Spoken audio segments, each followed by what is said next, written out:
Very good evening to all of you. स्वागत है आप सभी का एक बार फिर से इस लक्ष्मीकांत सीरीज में। होली की छुट्टियों के बाद आई होप आप सभी स्वस्थ होंगे और खूब बढ़िया से आपने होली एंजॉय की होगी। पिछले 2 दिनों की जो क्लासेस थी वो मैंने आपको बताया था कि वो प्री रिकॉर्डेड थी और वही टॉपिक्स थे जो आगे इसमें पढ़ाए जाने थे। तो पहले से मैंने अपलोड करा दिया जिससे कि वो टॉपिक आपके कवर हो जाए। इससे पहले हम लोगों ने हाई कोर्ट तक कवर किया था। हाई कोर्ट के जजेस की अपॉइंटमेंट देखी थी, क्वालिफिकेशन देखी थी, पद रिक्ति कब हो सकती है ये देखी थी। हाई कोर्ट की शक्तियां बची हुई हैं और सबॉर्डिनेट कोर्ट से रिलेटेड ज़्यादा सवाल नहीं बनते हैं, लेकिन जो थोड़े बहुत बनते हैं वो बचे हुए हैं। तो यहाँ पर हम लोग आज हाई कोर्ट की शक्तियां देखेंगे, पावर ऑफ हाई कोर्ट देखेंगे, as well as subordinate court से रिलेटेड जो सवाल बनते हैं वो देखेंगे। इसके बाद हम लोग एक बहुत ही इंपॉर्टेंट टॉपिक की तरफ आगे बढ़ेंगे, that is your centre state relation यानी केंद्र राज्य संबंध। लेकिन उससे पहले आज हम लोग हाई कोर्ट की इन शक्तियों के बारे में चर्चा करेंगे। यहाँ से सवाल भी बहुत बनते हैं। तो सुप्रीम कोर्ट की जैसी शक्तियां आपने पढ़ी हैं वैसे आप हाई कोर्ट की शक्तियां पढ़ेंगे तो इसमें ज़्यादा परेशान होने की जरूरत नहीं है, सरल है। आप मुझे सुनते रहिए, चीज़ें आप आराम से समझ जाएंगे। लेकिन टॉपिक शुरू करने से पहले मैं आपको एक बात बता देता हूं कि देखिए मेरी यूट्यूब पर 2 क्लासेस अभी कंटिन्यू चल रही हैं।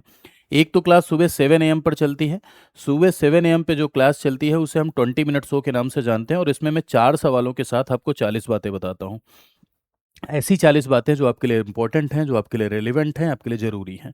ठीक है। इसके थ्रू मैं पॉलिटी की प्रैक्टिस करा रहा हूँ आपको। आपकी पूरी की पूरी प्रॉपर प्रैक्टिस हो रही है। और दूसरी जो आपकी क्लास चल रही है वो शाम को 8 PM पर होती है, जिस क्लास में अभी आप जुड़े हुए हैं, that is your Laxmikanth show. ठीक है। और लक्ष्मीकांत शो में मैं आपको पूरा का पूरा लक्ष्मीकांत का थ्योरी पोर्शन कवर करा रहा हूँ। कंप्लीट थ्योरी पोर्शन आपका लक्ष्मीकांत का इसमें कवर हो रहा है। ठीक है। तो चलिए। और कल संडे है। कल 12 बजे दिन में आपकी एक मैराथन क्लास भी हो, तो उसमें भी जुड़िएगा, क्योंकि उसमें कॉन्स्टिट्यूशनल बॉडी संवैधानिक निकाय से संबंधित सवाल भी करेंगे, थ्योरी पोर्शन भी पढ़ेंगे, तो उसमें भी कल आप लोग जुड़िएगा। खैर, तो उच्च न्यायालय की न्याय क्षेत्र और शक्तियों की तरफ बढ़ते हैं।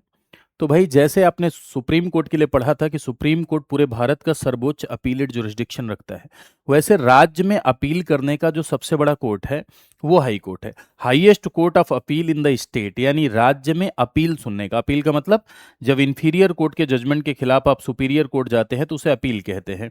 और अपील सुनने का सबसे बड़ा न्यायालय राज्य में हाई कोर्ट है। साथ ही साथ हाई कोर्ट मौलिक अधिकारों का संरक्षक भी है, मौलिक अधिकारों का प्रोटेक्टर भी है। Under article 226 of the constitution direct आप हाई कोर्ट जा सकते हैं। अनुच्छेद 226 के तहत आप डायरेक्ट हाई कोर्ट का दरवाजा खटखटा सकते हैं। 226 के तहत आप डायरेक्ट हाई कोर्ट जा सकते हैं यदि आपके फंडामेंटल राइट का वायलेशन हुआ, यदि आपके मौलिक अधिकार का हनन हुआ, तो आप डायरेक्ट हाई कोर्ट का दरवाजा खटखटा सकते हैं। दूसरी बात यहां देखेंगे कि हाई कोर्ट भी संविधान का व्याख्याता है। इसमें जनरली लोग क्या हो जाते हैं, कंफ्यूज हो जाते हैं। उन्हें लगता है कि कॉन्स्टिट्यूशन का इंटरप्रिटेटर सिर्फ सुप्रीम कोर्ट है। नहीं मेरे भाई, ऐसा नहीं है। संविधान की व्याख्या करने का अधिकार हाई कोर्ट को भी है और सुप्रीम कोर्ट को भी है। हाई कोर्ट, सुप्रीम कोर्ट दोनों को संविधान की व्याख्या करने का अधिकार है। High court is also the interpreter of the constitution. लेकिन अंतिम व्याख्याता कौन होता है? अंतिम व्याख्याता सुप्रीम कोर्ट होता है। तो हाई कोर्ट को भी संविधान की व्याख्या करने का अधिकार है। बाकी अन्य क्षेत्राधिकार में आप देखेंगे तो हाई कोर्ट के पास भी प्रारंभिक क्षेत्राधिकार, जैसे सुप्रीम कोर्ट का आपने पढ़ा था ओरिजिनल जुरिस्डिक्शन, मतलब ऐसे मामले जिनकी शुरुआत ही सुप्रीम कोर्ट से होती है, जिनके लिए मूल कोर्ट सुप्रीम कोर्ट है, वो सुप्रीम कोर्ट का क्षेत्र प्रारंभिक क्षेत्राधिकार थे। हाई कोर्ट ऐसे मामले जिनकी शुरुआत ही हाई कोर्ट से होगी, ऐसे मामले जिनके लिए मूल कोर्ट हाई कोर्ट है, यानी जिनके लिए ओरिजिनल कोर्ट, मूल कोर्ट, आरंभिक कोर्ट हाई कोर्ट है, यानी ऐसे मामले जो डायरेक्ट हाई कोर्ट जाते हैं वो आरंभिक क्षेत्राधिकार में आएंगे। रिट क्षेत्राधिकार, मौलिक अधिकार और अन्य अधिकार के हनन के मामले में हाईकोर्ट को भी रिट जारी करने की शक्ति है, ये इसका रिट क्षेत्राधिकार है। अपील, क्या हाईकोर्ट भी अपीलित क्षेत्राधिकार रखता है? जी हाँ, हाईकोर्ट के पास भी अपीलीय क्षेत्राधिकार है, यानी अपील सुनने की शक्ति हाईकोर्ट के पास भी है।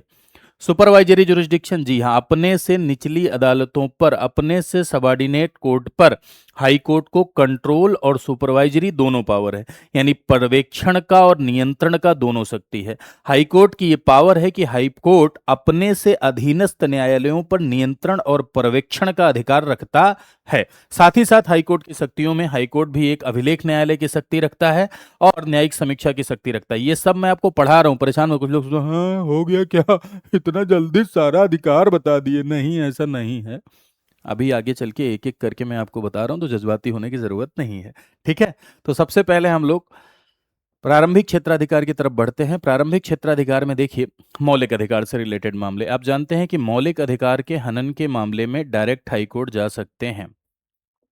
अनुच्छेद 226 के तहत डायरेक्ट हाईकोर्ट जा सकते हैं वायलेशन ऑफ फंडामेंटल राइट पर, यानी मौलिक अधिकारों के हनन के मामले में। अब जाहिर सी बात है मेरे भाई कि अगर मौलिक अधिकारों के हनन के मामले में डायरेक्ट हाईकोर्ट जाया जा सक रहा है, ठीक है, डायरेक्ट हाईकोर्ट जाया जा सक रहा है, तो इसका मतलब ये है कि ये भी तो प्रारंभिक क्षेत्राधिकार हुआ। यानी ऐसे मामले जिनका आरंभ हाईकोर्ट से हो सकता है वो ओरिजिनल जुरिस्डिक्शन में आते हैं, तो मौलिक अधिकार वाले मामले भी प्रारंभिक क्षेत्राधिकार में आएंगे। साथ ही साथ निर्वाचन संबंधी विवाद। कौन सा निर्वाचन? राष्ट्रपति उपराष्ट्रपति? ना ना ना ना ना, राष्ट्रपति उपराष्ट्रपति से संबंधित जो निर्वाचन संबंधी विवाद है उसके लिए ओरिजिनल जुरिस्डिक्शन सुप्रीम कोर्ट के पास है। तो यहां किसके पास है भाई? एमपी, मेंबर ऑफ पार्लियामेंट, सांसद से related, MLA, member of state legislative assembly, विधायक और सांसद से संबंधित जो निर्वाचन विवाद है इसके लिए प्रारंभिक क्षेत्राधिकार किसके पास है भाई? हाई कोर्ट के पास है। तो ये है आपका प्रारंभिक क्षेत्राधिकार। दूसरा रिट। रिट अनुच्छेद 226 के तहत हाईकोर्ट को रिट जारी करने की शक्ति है। ध्यान रखिएगा, हाईकोर्ट की रिट जारी करने की शक्ति सुप्रीम कोर्ट की तुलना में व्यापक है। फिर से सुनिए, in respect of writ jurisdiction high court have a broader jurisdiction than supreme court. Writ के मामले में हाईकोर्ट का क्षेत्राधिकार सुप्रीम कोर्ट की तुलना में व्यापक है। सुप्रीम कोर्ट सिर्फ मौलिक अधिकारों के हनन के मामले में रिट जारी कर सकती है, लेकिन हाई कोर्ट मौलिक अधिकारों के इन्फोर्समेंट के लिए तो रिट जारी ही कर सकती है, साथ साथ सिंपल लॉ के इन्फोर्समेंट के लिए यानी अन्य legal right, other legal right के वायलेशन के मामले में भी रिट जारी कर सकती है। यानी सामान्य कानून के प्रवर्तन के मामले में एज वेल एज मौलिक अधिकार के प्रवर्तन, इन दोनों मामलों में हाई कोर्ट को रिट जारी करने का अधिकार है। वहीं सुप्रीम कोर्ट को इस मामले में नहीं था, इसीलिए कहा जाता था कि सुप्रीम कोर्ट का क्षेत्राधिकार कम व्यापक है हाई कोर्ट की तुलना में। और मेरे भाई एक बात समझिएगा, रिट क्षेत्राधिकार को एल चंद्र कुमार केस में ऑनरेबल सुप्रीम कोर्ट ने बेसिक स्ट्रक्चर डिक्लेयर किया है। आप जानते हैं कि संविधान में संशोधन हो सकता है लेकिन संविधान के मूल ढांचे के साथ छेड़छाड़ नहीं हो सकती। कॉन्स्टिट्यूशन अमेंड किया जा सकता है लेकिन basic structure of the constitution can not be violated, यानी संविधान के मूल ढांचे के साथ छेड़छाड़ नहीं हो सकती। और 1997 में एल चंद्र कुमार केस में ऑनरेबल सुप्रीम कोर्ट ने कहा कि भाई रिट जुरिस्डिक्शन बेसिक स्ट्रक्चर है, यानी आर्टिकल 32 भी मूल ढांचे का भाग है, आर्टिकल 226 भी मूल ढांचे का भाग है, यानी इसमें परिवर्तन नहीं किया जा सकता है, इसको हटाया या रिपील नहीं किया जा सकता है। तो रिट के बारे में दोबारा मैं आपसे नहीं बताऊंगा, पहले भी इसके बारे में सुप्रीम कोर्ट में और फंडामेंटल राइट में पढ़ा चुके हैं। एक बार बस मौखिक रूप से बता दे रहे हैं। रिट 5 प्रकार की होती है। हाई कोर्ट जारी करता है under article 226 of the constitution, supreme court जारी करता है under article 32 of the constitution. 5 प्रकार की रिट होती हैं। एक होती है आपकी हैबियस कॉर्पस, मंदी प्रत्यक्षीकरण, मैंडेमस, सर्श्योररी, प्रोहिबिशन, कोवारंटो। अगर इन रिट के बारे में डिटेल्स देखनी है तो सुप्रीम कोर्ट चैप्टर में मैंने आपको पढ़ाया, वहां भी देख सकते हैं। फंडामेंटल राइट चैप्टर में पढ़ाया, वहां भी जाके देख सकते हैं। दोबारा फिर से रिट को मैं यहां पर एक्सप्लेन नहीं करूंगा, ठीक है। चलिए आगे आते हैं अगले क्षेत्राधिकार पर, तो अपीलीय क्षेत्राधिकार। तो यहां पर एक बात आप समझिएगा कि क्या हाई कोर्ट को अपील सुनने की शक्ति है? सवाल ये है। जी हाँ। किन मामलों में? जैसे सुप्रीम कोर्ट के पास क्या था? सुप्रीम कोर्ट सिविल के मामलों में अपील सुनने की शक्ति रखता था, क्रिमिनल में रखता था, कॉन्स्टिट्यूशनल में रखता था और एसएलपी थी। एसएलपी जैसा कोई अधिकार हाईकोर्ट के पास नहीं है। कॉन्स्टिट्यूशनल मामले में अपील सुनने का अधिकार हाईकोर्ट के पास नहीं है, क्योंकि हाईकोर्ट के नीचे के किसी न्यायालय को संवैधानिक मामले देखने का अधिकार ही नहीं है। अरे भाई, निचली अदालत अगर कॉन्स्टिट्यूशनल मैटर देखेगा तब तो हाईकोर्ट के पास अपील आएगी। तो हाईकोर्ट 2 मामलों में अपील सुनने का अधिकार रखता है, एक सिविल के मैटर्स में, दूसरा क्रिमिनल के मैटर्स में। इन दोनों मामलों में हाईकोर्ट को अपीलीय क्षेत्राधिकार है। हाईकोर्ट का अपीलेट जुरिस्डिक्शन सिर्फ संविधान से ही नहीं मिल रहा है, अलग अलग कानूनों से मिल रहा है। हाईकोर्ट का अपीलेट जुरिस्डिक्शन बहुत बड़ा है, सीपीसी से, सीआरपीसी से इसको ये पावर मिलती है। तो इसमें ये इसीलिए देखो एग्जाम में बहुत ज्यादा नहीं पूछी जाती है क्योंकि ये बहुत व्यापक है। ठीक है, ये जुडिशियल सर्विसेज के सिलेबस में ज्यादा रहता है, ना कि सिविल सर्विसेज के सिलेबस में। ठीक, तो यहां पर आपको दो बातें याद रखनी है, दीवानी मामलों और आपराधिक मामलों, दोनों मामलों में भी हाईकोर्ट को अपील सुनने का अधिकार है। नेक्स्ट पर आते हैं मेरे भाई, पर्यवेक्षी क्षेत्राधिकार, सुपरवाइजरी जुरिस्डिक्शन। सुपरवाइजरी जुरिस्डिक्शन, पर्यवेक्षी क्षेत्राधिकार, आप ये देखेंगे कि हमारे भारत देश में हाईकोर्ट को अपने से अधीनस्थ न्यायालयों के पर्यवेक्षण का अधिकार है। राज्य के सभी न्यायालय के क्रियाकलापों पर नजर रखता है। Superintendence of the functioning of the all court in the state, मामले अपने पास मंगवा सकता है। न्यायालय कैसे चलेगा उसके लिए जनरल रूल्स यानी सामान्य नियम बना सकता है। कौन? High court. हाई कोर्ट अधीनस्थ न्यायालयों के लिए सामान्य नियम बना सकता है, अधीनस्थ न्यायालयों के क्रियाकलाप पर यानी उनकी जो फंक्शनिंग है उस पर नजर रखता है। लेकिन ट्रिब्यूनल और ये जो मिलिट्री कोर्ट्स हैं आपकी, और ट्रिब्यूनल इसका अपवाद हैं, ये इसके दायरे में नहीं आते हैं। ठीक है, तो ये हाई कोर्ट का पर्यवेक्षण का क्षेत्राधिकार हो गया। साथ ही साथ under article 235 of the constitution high court के पास अधीनस्थ न्यायालयों पर नियंत्रण की शक्ति है, यानी control over the subordinate court. जिला न्यायाधीश की नियुक्ति, सबऑर्डिनेट जिला न्यायाधीश डीजे, डीजे मनीष नहीं, डिस्ट्रिक्ट जज। ठीक है, जिला न्यायाधीश की नियुक्ति में हाईकोर्ट की सिफारिश लगती है, बिना हाईकोर्ट की सिफारिश के डीजे की नियुक्ति नहीं हो सकती। तो ये एक तरीके का कंट्रोल है कि नहीं? यस। स्टेट की न्यायिक सेवा में तैनाती, स्थानांतरण, यानी स्टेट की जुडिशियल सर्विस में अगर पोस्टिंग देनी है, ट्रांसफर देना है, तो हाईकोर्ट की सिफारिश लगती है। ठीक है, अधीनस्थ न्यायालयों में लंबित मामलों को वापस ले सकता है। Can withdraw the cases pending in subordinate court, subordinate court में कोई केस पेंडिंग है तो उसको क्या कर सकता है? वापस ले सकता है। हाईकोर्ट के पास ये पावर है। उच्च न्यायालय के नियम कानून राज्य के सभी अधीनस्थ न्यायालय, जितने भी नियम कानून हाई कोर्ट के हैं जो सबऑर्डिनेट कोर्ट के लिए बनाए गए हों, सबऑर्डिनेट कोर्ट पर क्या होंगे? लागू होंगे। तो यानी न्यायाधीशों का चाहे वो ट्रांसफर हो, चाहे वो प्रमोशन हो, ठीक है, या कोई नियमावली जारी है, तो वो सबऑर्डिनेट कोर्ट्स पर लागू होगी। ये बातें ये दिखाती हैं कि अधीनस्थ न्यायालयों पर हाईकोर्ट का नियंत्रण है, और अनुच्छेद 235 के तहत हाईकोर्ट को यह पावर है कि हाईकोर्ट अपने से अधीनस्थ न्यायालयों पर नियंत्रण रख सकता है। मेरे भाई, अधीनस्थ न्यायालय को अधीनस्थ न्यायालय क्यों कहते हैं? अधीनस्थ न्यायालय को अधीनस्थ न्यायालय इसीलिए कहते हैं क्योंकि वो हाईकोर्ट के सबऑर्डिनेशन में काम करते हैं, क्योंकि वो हाईकोर्ट के अधीनस्थ काम करते हैं, इसीलिए उन्हें अधीनस्थ न्यायालय के तौर पर हम देखते हैं। राइट, चलो अगला आ जाते हैं, power of court of record. जैसे सुप्रीम कोर्ट के पास आपने पढ़ा था कि अनुच्छेद 129 के तहत सुप्रीम कोर्ट के पास कोर्ट ऑफ रिकॉर्ड कोर्ट की पावर है, वैसे अनुच्छेद 215 के तहत हाई कोर्ट के पास कोर्ट ऑफ रिकॉर्ड कोर्ट की पावर है। ठीक है, कोर्ट ऑफ रिकॉर्ड कोर्ट की पावर का मतलब यह है कि ऐसे न्यायालय जो कोर्ट ऑफ रिकॉर्ड कोर्ट होते हैं, उनके जजमेंट को रिकॉर्ड करके रखा जाता है, क्योंकि उनके जजमेंट महत्वपूर्ण प्रकृति के होते हैं, इंपॉर्टेंट नेचर के होते हैं। जजमेंट को रिकॉर्ड करके रखा जाता है क्योंकि वो साक्ष्य के तौर पर इस्तेमाल होते हैं, इसीलिए उच्च न्यायालय के फैसले साक्ष्य के तौर पर शाश्वत स्मृति में, इटर्नल मेमोरी में रिकॉर्ड करके रखे जाते हैं। क्लियर है? तो ऐसे कोर्ट जो कोर्ट ऑफ रिकॉर्ड कोर्ट है, उनके जजमेंट को संरक्षित करके रिकॉर्ड करके रखा जाता है। तो कोर्ट ऑफ कोर्ट। दूसरी बात मेरे भाइयों, यहां एक बात आप समझिएगा कि कोर्ट ऑफ रिकॉर्ड, जैसे कि यहां पर ऐसे न्यायालय जो कोर्ट ऑफ रिकॉर्ड कोर्ट होते हैं, उन्हें अपनी अवमानना के मामले में दंडित करने की शक्ति होती है, यानी अपनी अवमानना के मामले में पनिश करने की शक्ति है।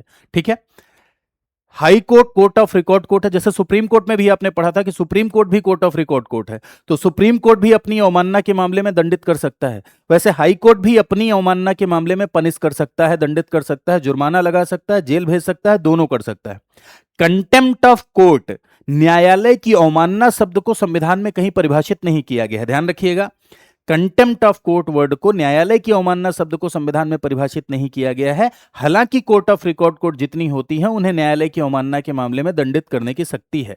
न्यायालय की अवमानना को परिभाषित किया गया है न्यायालय की अवहेलना अधिनियम 1971 में। दो प्रकार का कंटेम्प्ट होता है, एक होता है सिविल कंटेम्प्ट, एक होता है क्रिमिनल कंटेम्प्ट। सिविल कंटेम्प्ट का मतलब यह होता है यदि आप न्यायालय के आदेश को नहीं मानते हैं तो उसे सिविल कंटेम्प्ट कहते हैं।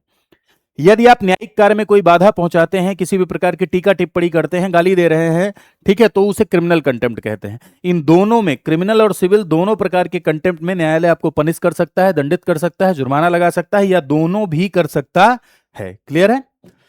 चलिए नेक्स्ट पावर पर आते हैं, पावर ऑफ जुडिशियल रिव्यू, यानी न्यायिक समीक्षा की शक्ति। यहां पर एक बात समझिए,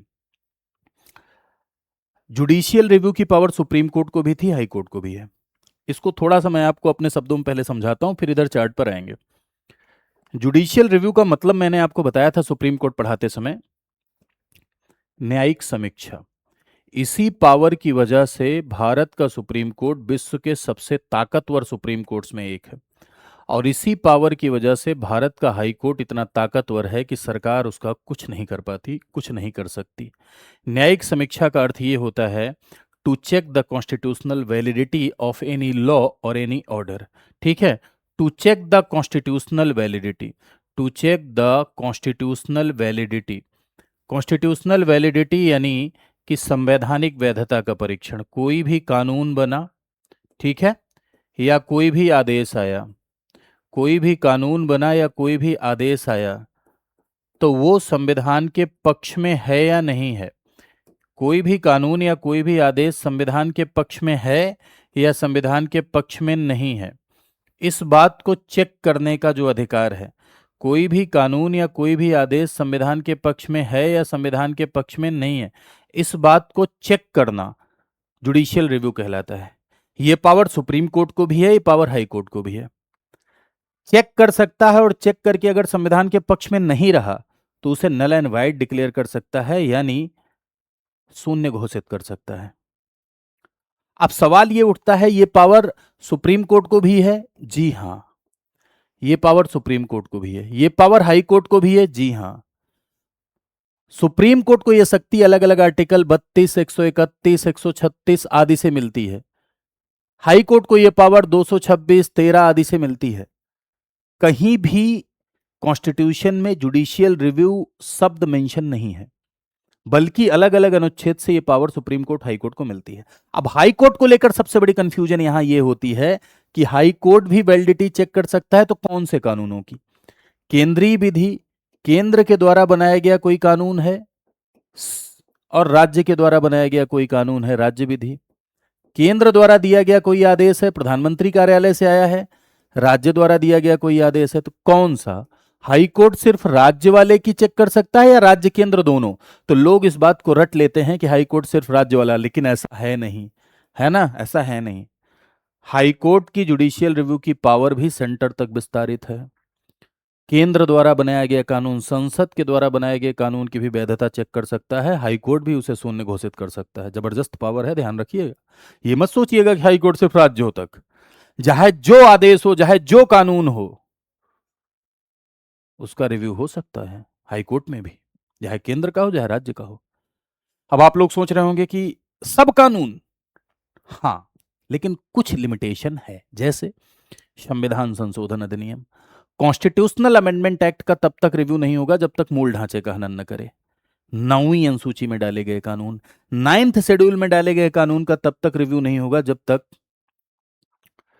संविधान का मूल ढांचे का हनन न करे। तो वही बात यहां पर लिखी है, संवैधानिक वैधता की जांच, ठीक है, संवैधानिकता की जांच, कॉन्स्टिट्यूशनलिटी की जांच, चाहे वो कार्यकारी आदेश हो, चाहे वो विधायी अधिनियम हो, चाहे संसद द्वारा बनाया गया, चाहे राज्य विधानमंडल द्वारा, चाहे केंद्रीय कार्यपालिका द्वारा, चाहे राज्य कार्यपालिका के द्वारा दिया गया आदेश हो, इसकी कॉन्स्टिट्यूशनलिटी को चेक करना ही जुडिशियल रिव्यू कहलाता है। ठीक है, जुडिशियल रिव्यू वर्ड संविधान में कहीं डिफाइन नहीं है। The term judicial review is not mentioned in the constitution, मैंने अभी आपको बताया।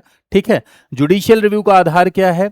मौलिक अधिकारों का संरक्षण। एक तरीके से देखा जाए तो जुडिशियल रिव्यू हमारे भारत देश में एक ऐसी शक्ति है जो हाईकोर्ट को 13 और 226 से मिलती है। इसके द्वारा अधिकारों को प्रोटेक्ट किया जाता है, इसके द्वारा संविधान को प्रोटेक्ट किया जाता है, इसके द्वारा कानून के राज को संरक्षित किया जाता है, इसके द्वारा हमारे भारत देश में अधिकारों को प्रोटेक्ट किया जा रहा है, मौलिक अधिकारों को प्रोटेक्ट किया जा रहा है, इसके द्वारा सुप्रीमेसी ऑफ द कॉन्स्टिट्यूशन को मेंटेन किया जाता है, संविधान की सर्वोच्चता को मेंटेन किया जाता है, इसके द्वारा कार्यपालिका विधायिका के मनमानीपन को कम किया जाता है। अरे भाई, जुडिशियल रिव्यू की पावर है, ऐसे में कार्यपालिका अगर कोई मनमानी करेगी, संविधान के खिलाफ जाएगी, तो उसे रोक दिया जाएगा ना। विधायिका अगर कोई मनमानी करेगी तो उसे रोक दिया जाएगा ना। तो इससे arbitrariness of the government, arbitrariness of the executive and legislature ensure हो पाता, सॉरी, रोका जा सकता है, मनमानीपन रोका जा सकता है, इससे प्रोटेक्शन ऑफ राइट्स हो पाता है, इससे supremacy of the constitution ensure हो पाता है, इससे संविधान की सर्वोच्चता क्या हो पाती है? संविधान की सर्वोच्चता इससे मेंटेन हो पाती है। क्लियर बात? चलिए, अब आ जाते हैं हम लोग सबॉर्डिनेट कोर्ट पर। सबॉर्डिनेट कोर्ट से मेरे भाई बहुत ज्यादा सवाल नहीं पूछे जाते हैं। आप जानते हैं कि हमारे भारत देश में क्या है, एकीकृत न्यायपालिका है। और एकीकृत न्यायपालिका में आप देखेंगे कि सबसे ऊपर का जो कोर्ट है वो आपका सुप्रीम कोर्ट है, उसके बाद आप देखेंगे हाई कोर्ट है, और उसके बाद आप देखेंगे सबॉर्डिनेट कोर्ट है। सबॉर्डिनेट कोर्ट यानी अधीनस्थ न्यायालय। दोहरी न्यायपालिका हमारे भारत देश में नहीं है, एकीकृत है। चाहे केंद्रीय विधि से संबंधित कोई विवाद हो, चाहे राज्य विधि से संबंधित कोई विवाद हो, यानी चाहे सेंट्रल लॉ से रिलेटेड कोई डिस्प्यूट हो, चाहे स्टेट लॉ से रिलेटेड कोई डिस्प्यूट हो, किसी से संबंधित कोई विवाद हो, विवादों को इसी क्रम में सॉल्व किया जाएगा। यानी न्यायालय की यही हायरार्की होती है, इसके अलावा न्यायालय की और कोई हायरार्की नहीं होती है। राज्य में देखो, हाई कोर्ट और सबॉर्डिनेट कोर्ट को आप संविधान के भाग 6 में पढ़ते हैं, इसलिए क्योंकि इनका क्षेत्राधिकार राज्यों तक है। ठीक है, राज्य की न्यायपालिका में आप देखेंगे तो आपको हाई कोर्ट और सबॉर्डिनेट कोर्ट नजर आएंगे। हाई कोर्ट के सबॉर्डिनेट कोर्ट जजमेंट के सबॉर्डिनेट कोर्ट के जजमेंट को लेकर आप हाई कोर्ट में अपील कर सकते हैं। हाई कोर्ट राज्य का सर्वोच्च अपीलीय न्यायालय होता है, और हाई कोर्ट के ही सबॉर्डिनेशन में सारे के सारे न्यायालय क्या करते हैं, वर्क करते हैं। सबॉर्डिनेट कोर्ट में आपको दो चीजें समझनी है। पहली बात तो सबॉर्डिनेट कोर्ट संबंधी उपबंध संविधान के भाग 6 में है, 233 से लेकर 237 तक है। अगर आप जिले में कभी चले जाइए तो आप ये देखेंगे कि डिस्ट्रिक्ट में अगर आप चले जाइए तो जिले में जो सबसे बड़ा न्यायिक अधिकारी होता है वो आपका डीजे होता है। डीजे यानी जिला जज, जिसे आप जिला न्यायाधीश कहते हैं। और सबसे बड़ी कोर्ट जो होती है डिस्ट्रिक्ट में, वो क्रिमिनल की सबसे बड़ी कोर्ट जो होती है उसे आप सेशन कोर्ट यानी सत्र न्यायालय कहते हैं। सत्र न्यायालय आपराधिक मामलों के लिए, अगर आप जिला कचहरी अपने गए हो तो आप देखेंगे जिला और सत्र न्यायालय गेट पे लिखा रहता है। अंदर इंटर करते हैं तो ढेर सारी कोर्ट आपको दिखाई पड़ती है, मुंसिफ court, CGM court, DJ court, DJ court, ठीक है, ढेर सारी कोर्ट दिखाई पड़ती हैं। तो ये सारी की सारी जो कोर्ट्स हैं ये कैसे बनाई गई हैं, किस हिसाब से बनाई गई हैं, तो नंबर ऑफ कोर्ट्स कितनी होगी वो तो बर्डन के ऊपर डिपेंड करता है, ठीक है, बोझ के ऊपर डिपेंड करता है, उपलब्धता के ऊपर डिपेंड करता है। लेकिन कौन सी कोर्ट में कौन से मामले जाएंगे ये तय होते हैं। अब जैसे सिविल के लिए एक हायरार्की बनी है, सिविल के मामलों के लिए सबसे छोटी कोर्ट होती है मुंसिफ कोर्ट, और सबसे बड़ी कोर्ट होती है डीजे कोर्ट यानी जिला अदालत, जिसे आप जिला अदालत कहते हैं, ठीक है। और क्रिमिनल के मामलों के लिए सबसे छोटी कोर्ट होती है सेकंड क्लास जुडिशियल मजिस्ट्रेट, ठीक, और सबसे बड़ी कोर्ट होती है सेशन कोर्ट, ठीक है। क्रिमिनल के मामलों की सबसे बड़ी कोर्ट सत्र न्यायालय या सेशन कोर्ट होती है, इसे मृत्यु दंड तक की सजा सुनाने का अधिकार है। सेशन कोर्ट से नीचे की जो कोर्ट होती है वो होती है सीजीएम कोर्ट, जिसे कहते हैं चीफ जुडिशियल मजिस्ट्रेट कोर्ट। 7 साल तक की सजा सुनाने का अधिकार सीजीएम कोर्ट को होता है, 7 साल तक की सजा सुनाने का अधिकार सीजीएम कोर्ट को होता है। 7 साल से ऊपर का और मृत्युदंड तक की सजा सुनाने का अधिकार सेशन कोर्ट को होता है, यानी सत्र न्यायालय को होता है, ठीक है। तो इस तरह से हायरार्की बटी हुई है। इधर सिविल में भी देखेंगे तो सिविल की जो सबसे बड़ी कोर्ट होती है वो डिस्ट्रिक्ट कोर्ट होती है। लेकिन यहां एक रोचक बात मैं आपको बताऊं कि जो डीजे साहब हैं अपने डिस्ट्रिक्ट जज जब क्रिमिनल के मैटर्स को देखते हैं तब उनके न्यायालय को सत्र न्यायालय कहा जाता है, लेकिन जब वो सिविल के मैटर को देखते हैं तब उनके न्यायालय को जिला न्यायालय कहा जाता है। यहां आपको एक ही व्यक्ति नजर आ सकता है ना, डिस्ट्रिक्ट जज के लेवल पर एक व्यक्ति, और एक ही व्यक्ति जब क्रिमिनल के मैटर देखता है तो वो सत्र न्यायालय, और जब सिविल के मैटर देखता है तो वो जिला न्यायालय कहलाता है। बाकी आप देखेंगे कि अलग अलग जजेस दिखाई पड़ते हैं। तो ये यहां पर आपको दो बातें समझनी है। पहली बात ये समझनी है कि डीजे की नियुक्ति कैसे होती है और अदर जजेस की नियुक्ति कैसे होती है। ये दो बात आपके एग्जाम के लिए जरूरी है। तो अपॉइंटमेंट ऑफ द डिस्ट्रिक्ट जज की जो अपॉइंटमेंट है वो राज्यपाल के द्वारा की जाती है। इसमें किसका किसका हाई कोर्ट का परामर्श लगता है, ठीक है। हाई कोर्ट के परामर्श पर राज्यपाल के द्वारा डीजे की नियुक्ति होती है। जिला जज की नियुक्ति राज्यपाल के द्वारा होती है हाईकोर्ट के परामर्श पर। जिला जज की पोस्टिंग राज्यपाल के द्वारा होती है हाईकोर्ट के परामर्श पर। प्रमोशन हाईकोर्ट के परामर्श पर राज्यपाल के द्वारा होता है। और इस बात को डील कर रहा है आर्टिकल 233 संविधान का, ठीक है। कौन बन सकता है भाई, तो देखो क्या योग्यता होती है। तो जिला न्यायाधीश के लिए योग्यता यह होती है कि केंद्र या राज्य सरकार की किसी सरकारी सेवा में कार्यरत न हो और अधिवक्ता के रूप में 7 वर्ष या उससे अधिक का अनुभव रहा हो। कोई व्यक्ति किसी का 7 वर्ष या उससे अधिक का अनुभव अधिवक्ता के रूप में होना चाहिए, जो संविधान कह रहा है, ठीक है। 7 वर्ष या उससे अधिक का अनुभव अधिवक्ता के रूप में होना चाहिए, तो ऐसे व्यक्ति को जिला जज बनाया जाता है। जनरली आप देखते हैं कि जिला जज दो तरीके से आते हैं। एक, जो पीसीएस जे से सिलेक्ट होके जाते हैं वो बाद में प्रमोट होते हैं। जब उनके 7 साल हो जाता है, ठीक है, तो 7 साल में ये भी काउंट होता है कि अगर जुडिशियल सर्विस में आप रहते हैं वो भी काउंट होता है, ठीक है। तो ये प्रमोट होते हैं। प्रमोट होके जाते हैं, डीजे बनते हैं, एक तो सबसे पहला। दूसरा एक एग्जाम और होता है जिसे हाई कोर्ट कंडक्ट कराती है, जिसे एचजेएस का एग्जाम कहते हैं, हायर जुडिशियल सर्विसेज का एग्जाम। इससे डायरेक्ट एडीजे बनते हैं। डायरेक्ट एडीजे बनते हैं, फिर प्रमोट होके वो क्या बनते हैं, डीजे बनते हैं। दो तरीके ये हो गए। एक तरीका ये है कि डायरेक्ट वकील से जज बनते हैं, डायरेक्ट वकील से डीजे बन जाते हैं। अगर 7 साल की मिनिमम वकालत है तो ऐसे बनाया जा सकता है। किसकी सिफारिश पर?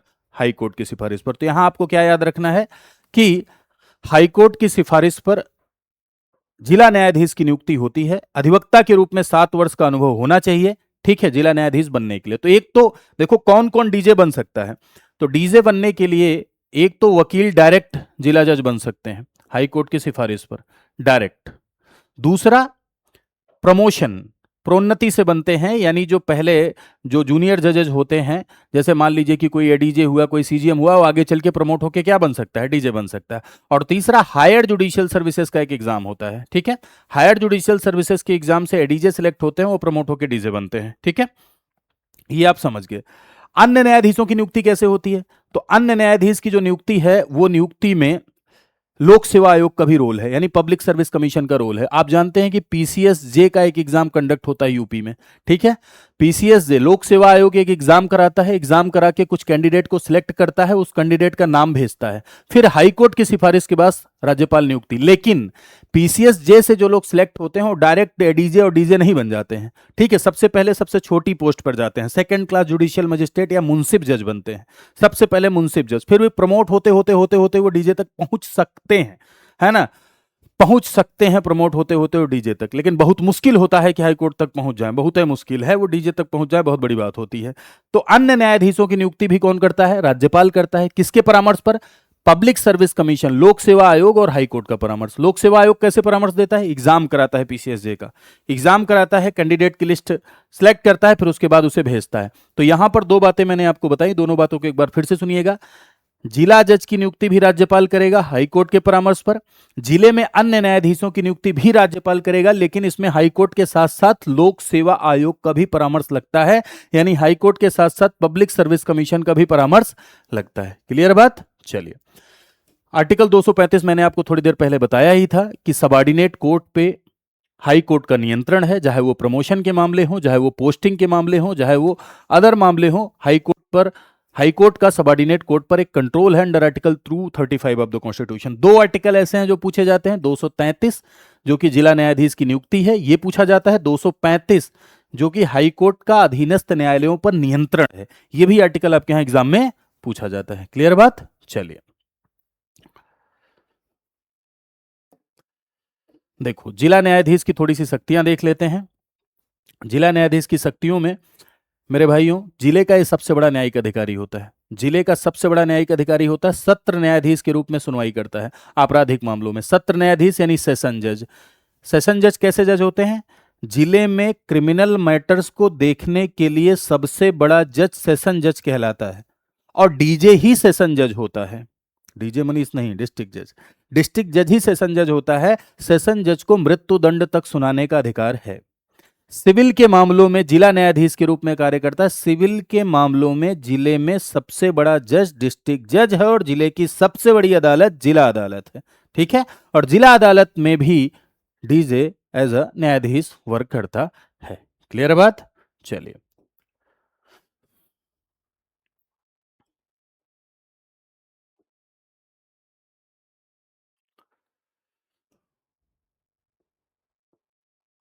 तो आई होप आपने इतना समझा होगा। तो इसी के साथ हाई कोर्ट और सबॉर्डिनेट कोर्ट का ये चैप्टर आपका समाप्त हुआ। जो प्रीलिम पॉइंट ऑफ व्यू से सबसे इंपॉर्टेंट बातें थी, वो सारे के सारे इंपॉर्टेंट बातें मैंने आपको बताई। कुछ आर्टिकल्स मैं आपके लिए रिवाइज कर दे रहा हूँ। जैसे हाई कोर्ट के कॉन्स्टिट्यूशन से रिलेटेड जो आर्टिकल है वो 214 है, पूछा जाता है। 215 इसलिए पूछा जाता है क्योंकि ये कोर्ट ऑफ रिकॉर्ड कोर्ट की पावर है, ठीक है। 226 रिट जुरिस्डिक्शन है, मोस्ट इंपॉर्टेंट आर्टिकल है। 233 में जिला न्यायाधीश की नियुक्ति है, और 235 में क्या है? 235 में नियंत्रण है, और 227 में एक तरीके से अधीक्षण है हाई कोर्ट का सबॉर्डिनेट कोर्ट पर। तो ये इतने आर्टिकल्स ऐसे हैं जो इससे रिलेटेड, हाई कोर्ट और सबॉर्डिनेट कोर्ट से रिलेटेड आपके एग्जाम में पूछे जाते हैं, यानी परीक्षा में जनरली आते हैं। क्लियर बात? चलिए, तो आई होप आप समझ गए होंगे। अब इसके बाद जो हम लोग कहानी शुरू करेंगे, अगली कहानी और अगला चैप्टर जो आपका है वो है सेंटर स्टेट रिलेशन यानी केंद्र राज्य संबंध। मेरे भाई, केंद्र राज्य संबंध को पढ़ाने से पहले मैं आपको एक बात बताऊं कि आप जानते हैं कि हमारे भारत देश में फेडरल सेटअप है। फेडरल सेटअप का मतलब ये होता है कि भारत देश में संघीय व्यवस्था है या फेडरल सिस्टम है। संघीय व्यवस्था मीन्स कि भारत देश में मल्टीपल गवर्नमेंट आपको नजर आएगी, केंद्र के साथ साथ राज्य आपको भी नजर आएगा। केंद्र सरकार यानी यूनियन गवर्नमेंट के साथ साथ आपको राज्य सरकार भी नजर आएगी, एज वेल एज आपको लोकल गवर्नमेंट भी नजर आएगी। ठीक है, तो मल्टीपल गवर्नमेंट का होना हमारे लिए ज़रूरी था, क्योंकि दिल्ली से बैठ के हम पूरे देश में शासन नहीं कर सकते थे। देश बड़ा है, ज्योग्राफी बड़ी है, देश में कल्चर ज़्यादा है, डाइवर्सिटी कल्चरल भी है, डाइवर्सिटी ज्योग्राफिकल भी है। तो दिल्ली से बैठ के हम पूरे देश में शासन नहीं कर सकते हैं, ये बात आप बखूबी समझते हैं। ऐसे में केंद्र के साथ साथ राज्य का अस्तित्व बनाना यानी मल्टीपल गवर्नमेंट क्रिएट करना ये बहुत जरूरी था। यही कारण है कि हमने फेडरल सेटअप बनाया। लेकिन अमेरिका की तरह हम राज्य को भी नहीं मजबूत बना सकते थे। अगर हम अमेरिका की तरह राज्य को मजबूत बनाते तो राज्य भारत से अलग होने की वकालत करते, अलग होने की कोशिश करते। इसीलिए हमने यूनियन की तरफ व्यवस्था टिल्ड की, केंद्र की तरफ व्यवस्था झुकाई। केंद्र की तरफ व्यवस्था झुकाई, लेकिन केंद्र और राज्य दोनों में आप देखेंगे कि डिवीजन ऑफ पावर आपको नजर आएगा, यानी शक्तियों का बंटवारा आपको नजर आएगा। तो केंद्र और राज्य के मध्य शक्तियों का बंटवारा संविधान के माध्यम से किया गया है। केंद्र और राज्य के सर्वाइवल को संविधान के माध्यम से सुनिश्चित किया गया है। केंद्र और राज्य के मध्य division of power by constitution create की गई है, और इसी को जब हम पढ़ते हैं तो इसी को सेंटर स्टेट रिलेशन के नाम से जानते हैं, यानी केंद्र राज्य संबंध के नाम से जानते हैं। केंद्र राज्य संबंध चैप्टर जो आप पढ़ेंगे इंडियन कॉन्स्टिट्यूशन में, आप ये इंडियन कॉन्स्टिट्यूशन के पार्ट 11 में देखेंगे, as well as Indian constitution के पार्ट 12 में आप देखेंगे केंद्र राज्य संबंध, केंद्र और राज्य के मध्य। ठीक है मेरे भाई, देखिए यहां से अपना भाई केंद्र राज्य संबंध शुरू होगा, यानी सेंटर स्टेट रिलेशन शुरू होगा। आप जानते हैं कि भारत का संविधान संघीय संविधान है, हालांकि यूनियन की तरफ व्यवस्था टिल्ड है। ठीक है, केंद्र और राज्य में आप देखेंगे कि शक्तियों का बंटवारा है, विधायी शक्तियों का बंटवारा। विधायी मतलब कौन किस विषय पर कानून बनाएगा। कार्यकारी शक्तियों का बंटवारा, कौन किस विषय पर कानून को लागू कराएगा, कौन किस विषय पर लॉ को एग्जीक्यूट कराएगा, कौन किस विषय पर टैक्स वसूलेगा, फाइनेंशियल डिस्ट्रीब्यूशन कैसे किया जाएगा। तो ये तीन प्रकार के संबंध केंद्र और राज्य में हैं। एक विधायी संबंध लेजिस्लेटिव रिलेशन, कार्यकारी संबंध एग्जीक्यूटिव रिलेशन, वित्तीय संबंध फाइनेंशियल रिलेशन। लेकिन न्यायिक बंटवारा नहीं है, क्योंकि भारत देश में इंटीग्रेटेड जुडिशियल सिस्टम है। दोहरी न्यायपालिका का कॉन्सेप्ट भारत देश में नहीं है।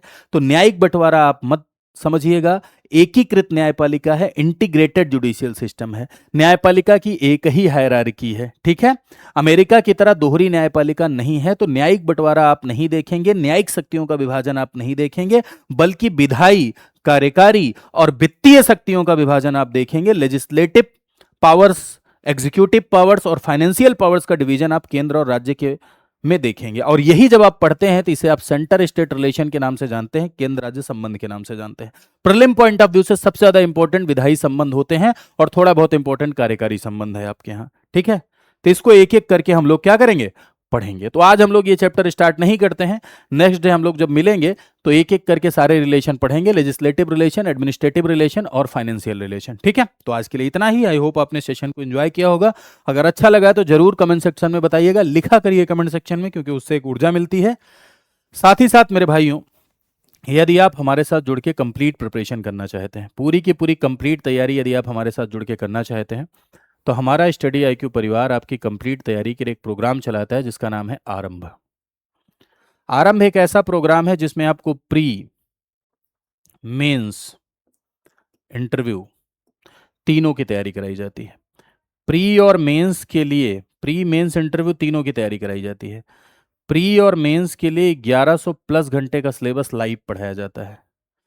करंट अफेयर की मैगजीन दी जाती है, किताबें आपके घर जाती हैं, मेंटोरशिप दी जाती है, प्लस एक फाउंडेशन कोर्स रिकॉर्डेड एक्स्ट्रा, एक एनसीईआरटी का कोर्स रिकॉर्डेड एक्स्ट्रा, एक प्री का रिवीजन कोर्स एक्स्ट्रा, एक एमसीक्यू का कोर्स एक्स्ट्रा और एक आंसर राइटिंग का कोर्स एक्स्ट्रा और 4 साल की वैलिडिटी, इतनी सुविधाएं आपको दी जाती हैं। और इस बैच का नाम है आरंभ 21 प्लेटिनम बैच।